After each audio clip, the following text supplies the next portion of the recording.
Hi everyone. I'm really glad that I did win that quiz now yesterday, because if not, this would be a bit embarrassing. So that's great. I'm Jasmine. I work for Surrey Translation Bureau. We're a little agency in the south of the UK. So a little bit about me in terms of how I became involved in Plunet. I actually just started off as an in-house linguist in my agency. I then sort of dabbled in Plunet and then was provided admin rights, which was really great. And now I'm working in the project management team. So I've had a well-rounded experience with Plunet in terms of using it as a user and also from an admin point of view. Hopefully it makes me a little bit qualified to be able to talk to you today about everything. So. What does it take to be a Plunet admin? First of all, it takes a really cool badge that your colleagues have made you, because yes, you are in fact their Plunet god. So, yeah.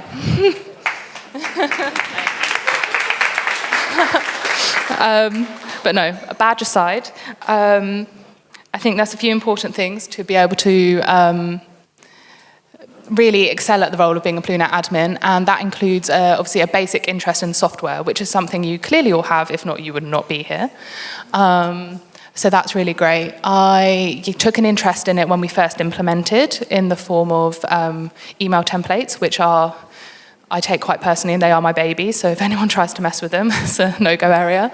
And then I just sort of kept on asking questions, became more involved in other things such as price lists I worked on, and it sort of developed from there. And that's how I got granted admin rights, and then I sort of helped basic troubleshooting and things like that, and it sort of just excelled from there. So, yeah.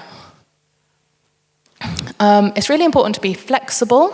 You need to be able to sort of wear many hats in this situation. You need to listen to different departments, listen to their different needs, and try and implement all of the ideas that they want. However, talking from our regrets, clearly you do not want to implement all of their ideas, so it's also really possible, it's really important to make it clear to them that they need to be flexible, as well as you as yourself needing to be flexible in implementing any potential ideas. So yeah, that's really important. You have to be inquisitive. I like to know how everything works, which is probably also how I managed to blag the winning the quiz. I investigate everything. I like to know how certain areas work, how they then interact with other areas, and then that's a really handy tool to then be able to troubleshoot effectively for any of my colleagues should they need it. People skills. You need to be able to listen to your colleagues. You need to be able to explain to them, like I said, why an idea may work, why an idea won't work, how to compromise and things like that. So yeah, and sometimes you have multiple people coming at you from multiple angles, all wanting different things, and you just have to tell them, no, it can't work, which is really tough when you're in no managerial position at all, and you've got all your managers coming at you like, I want this. It was like, okay, I'll try. But yeah, so I think it's really important to be able to do that. So how do you admin? I think these are the sort of four main things that come under my role as Plunet administrator at Surrey Translation Bureau. So obviously troubleshooting people's issues is really important. Obviously the Plunet community there is available for any help. But when it comes to troubleshooting, the things that I sort of tend to do is I will ask them, how did they get in this situation in the first place? Not everyone, as it's clear to see, does everything in the same way. Obviously there's many different ways to be able to do things. So yeah, it's always really important to ask them how they got to that situation, and then you can try and figure it out from there. If that doesn't work, I tend to compare against something that does work. Normally in these instances, it's price lists, and it's normally there's a missing property, or the active ticks box has accidentally been unticked, or loads of things like that. So it's always great to compare against something that does work to figure out why something doesn't work. If that doesn't work, then I try to recreate the issue myself. Sometimes that shows where the point where the person went wrong is.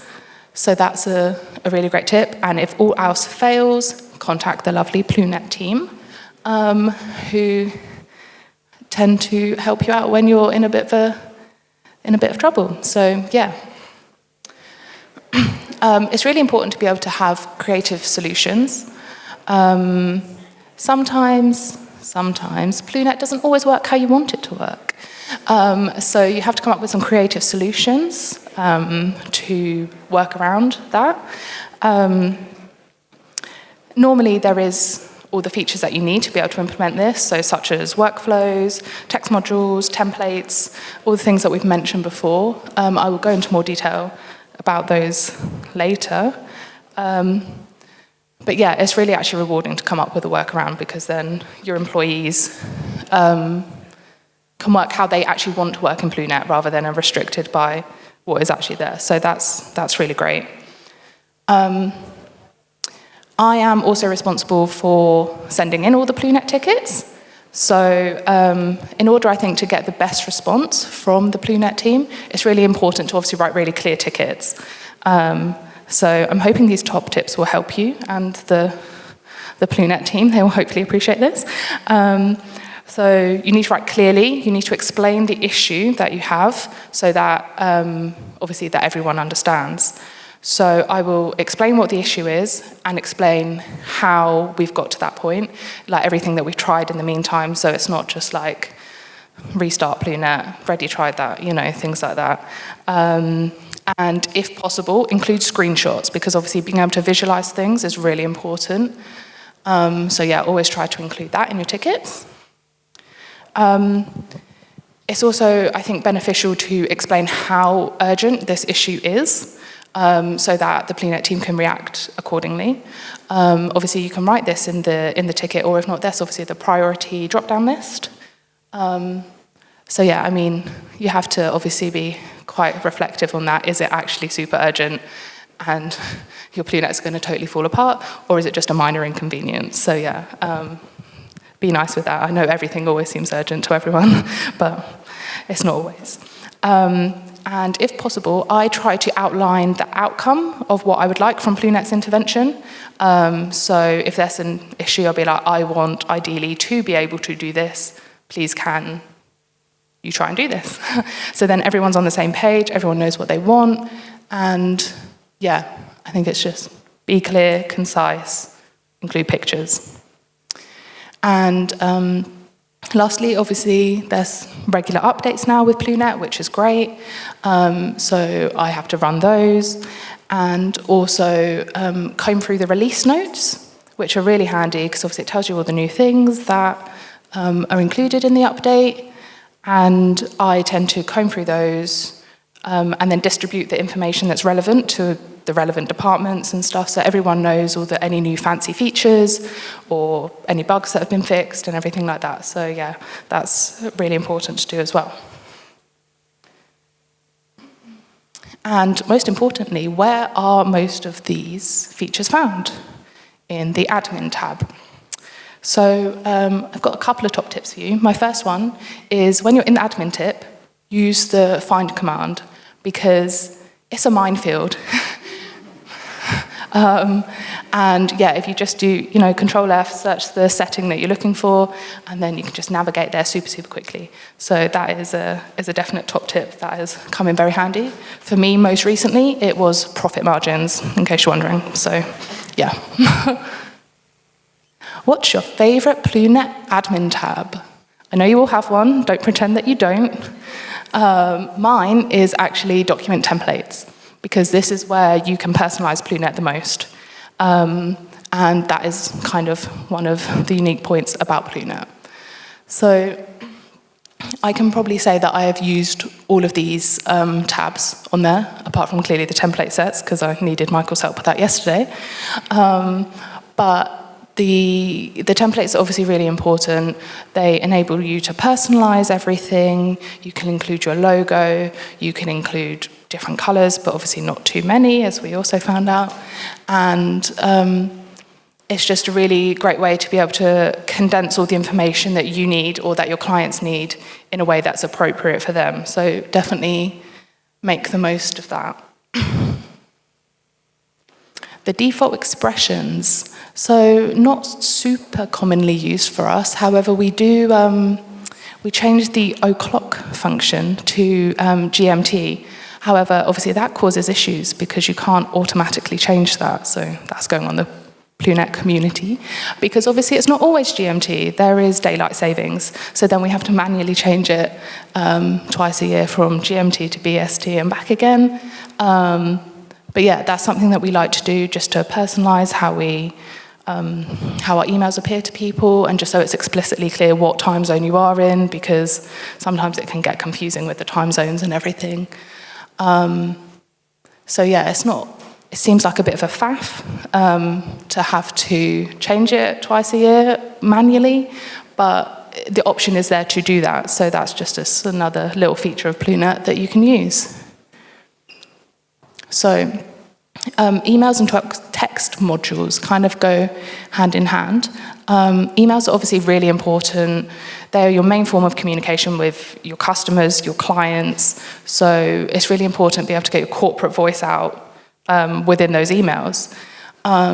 We're quite chilled and casual with our freelancers, which is reflected in our emails. I think I've probably edited the majority, well, all of the email templates that we use. They've all been edited and personalized.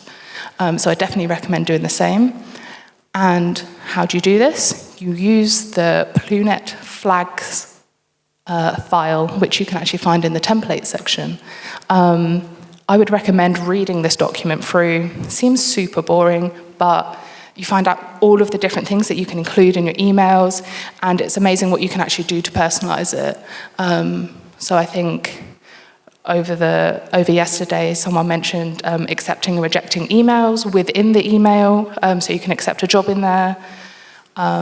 We have a link to the job, so the linguists just have to click on the link, and then once they log in, it takes them automatically to the job to accept it.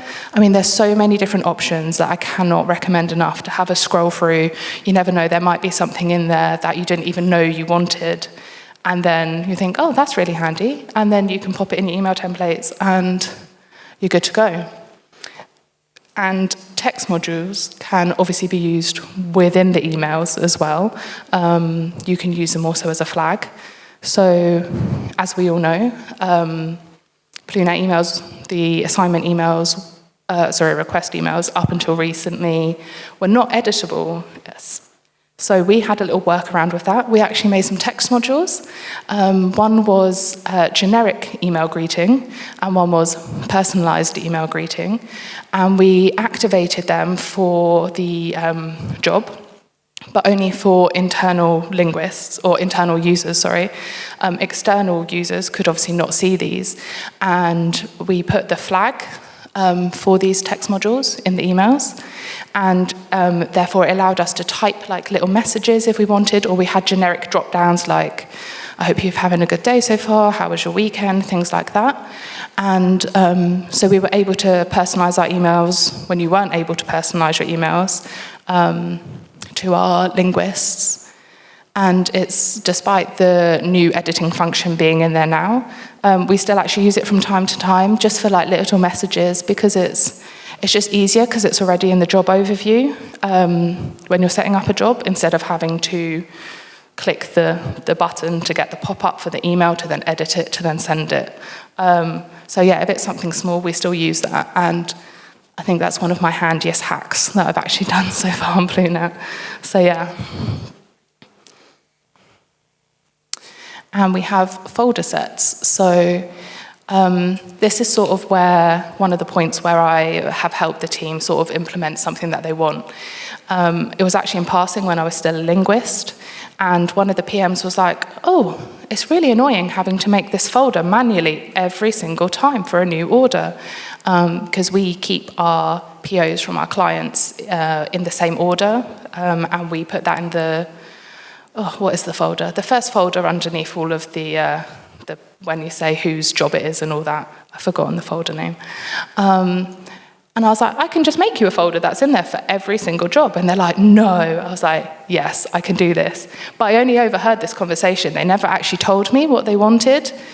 And from that point, it sort of prompted me to constantly ask like my colleagues, like, oh, is there anything that you do all the time that's really annoying or manual or boring or repetitive? And this sort of follows obviously on what other people have talked about over this event, that it's really important to be able to make life easier for everyone, and then they'll work more effectively, have more time. So yeah, saving those clicks from having to create a folder every single time to now it's just there. So yeah, it's definitely always worth asking if anyone needs help with anything, basically, because they're not always going to tell you. So obviously other important tabs from the admin section that we have includes rights. I mean, you all know what rights do, I'm sure. But do you know how to use company codes within rights? So we have a few clients who have very stringent data protection rules. As you can see, you can only see their first letters. So we've used the company codes to restrict access to people internally who don't need to see and don't work on these projects for this client. So yeah, it's a really handy feature to be able to do that. But if you want to use company codes and you already don't, then you will need to get in contact with the Plunet team to implement this. But if you already have it in play, then yeah, it's a really good tool. It's just, I mean, there's many other uses for company codes, but this is just one of them to restrict access to data to meet any stringent data protection laws that you may have in place with your clients. So obviously we have the jobs tab. That is obviously very self-explanatory. You have all the services that you provide in there. But one of my new favourite features from Plunet, and one of the things that I really, really, really, really wish that they had when Plunet 8 was first introduced, is the apply settings to existing templates. We have a lot of workflow templates and job templates, and I mean, those of you who have upgraded, obviously there was a lot of new options that can be included in the job assignment tab, and that included a lot of manual work to update all of the individual workflows that we had. And I really, really wish this button had been around because it wouldn't have taken half a day, it would have taken like half a minute instead. But yeah, so that is my probably favourite thing in this tab. I recommend you to all check it out when you all create your workflows, because obviously we're now all going to use workflows to make our life easier. So, and lastly, we have properties. Obviously, as discussed, there's a risk that we can make too many properties, but obviously properties can come in really handy for like all departments within your agency or in your company. Obviously, the main sort of things we use them for is to determine or to find appropriate linguists. So you can narrow it obviously down by source language, target language, but also like what cat tool they use perhaps.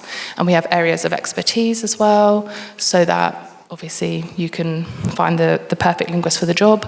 But we also have properties for our customers, such as like customer referral. So our sales team can figure out like what sort of ventures and avenues are more successful. If we're having loads of people that have come from attending this conference, that's great. If we're having loads of people that aren't attending from, I don't know, the Facebook advert we did or whatever, then we know to, maybe not use that in future. So it's more than just narrowing down linguists that properties can be used for. I think it can be quite versatile if you think about it in a clever way. That brings us on to my next top tip. We have used temporary properties. So when we're doing like mass updates for like data management and stuff, in particular with resources, when they have to like update agreements or something, we'll have a temporary property of agreement received or something, and then we have yes or no.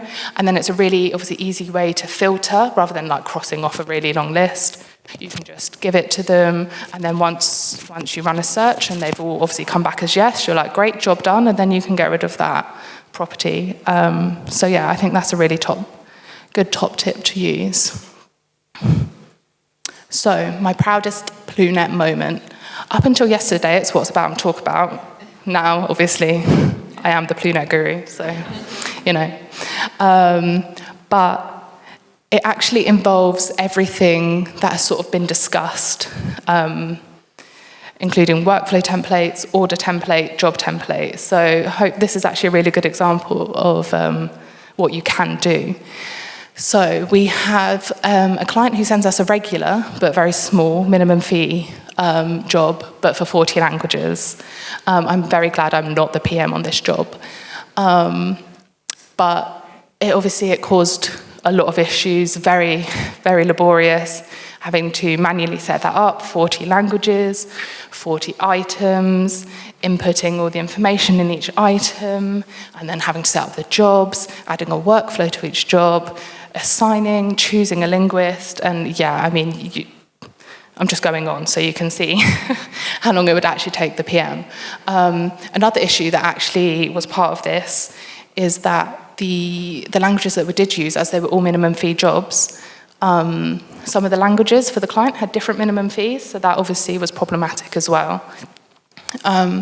So the PM did actually come to me about this, and we sat down, we had a discussion, and I came up with a solution. So the client now has just a specific price list specifically for this project. There are 2 different price lists, both with the appropriate languages for the appropriate minimum fee.